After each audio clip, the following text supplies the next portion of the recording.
Hi friends, இங்கே பாருங்கள். நம்ம வீட்டில் பாவக்காய் விதை போட்டு செடி முளைச்சிருக்கு பாருங்கள். இங்கே பாருங்கள், ரெண்டு செடி முளைச்சிருக்கு பாருங்கள். அது வாங்க, அது ஒரு செடி இருக்குது. இது பாருங்க, அது ஒரு செடி இருக்குது. ரெண்டு செடி இருக்குது. இது நல்லா கொடி போகுது. இது வந்து படரணுன்றதுக்காக இந்த பாருங்கள், இந்த 3 கொம்பு நட்டு இதுக்கு வந்து கயிறு போட்டு சும்மா அப்படியே கட்டி விட்டுருக்கேன் இப்போதைக்கு. இந்த பாருங்க, கொடி மேலே வரைக்கும் போயிடுச்சு பாருங்கள். தெரியுதுங்களா? அது பாருங்கள், ஃபுல்லாக நல்லா இந்த மாதிரி ஒரு கயிறு போட்டு கட்டி விட்டோம்னா கொஞ்சம் பேலன்ஸ் நிற்கும் கொம்பு. அதுக்காக கட்டி விட்டுருக்கேன் பாருங்க. 2 செடி வச்சுருக்கு. நல்லா போகுது பாருங்கள். 2 கொடியும். ஒரு கொடி இப்போ தான் வருது பாருங்கள். பாருங்கள், இது 2வது கொடி. இது ஒரு கொடி மேலே ஏறிடுச்சு. இது வந்து 2வது கொடி. இது பாருங்கள், நல்லா பாருங்கள், மேலே வரைக்கும் வந்துருக்கு பாருங்கள். அதுவே சுருண்டுடுது.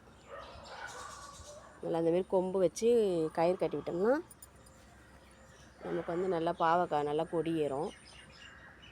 யாருன்னா அது மாதிரி தான் ட்ரை பண்ணுங்கள். Thank you friends.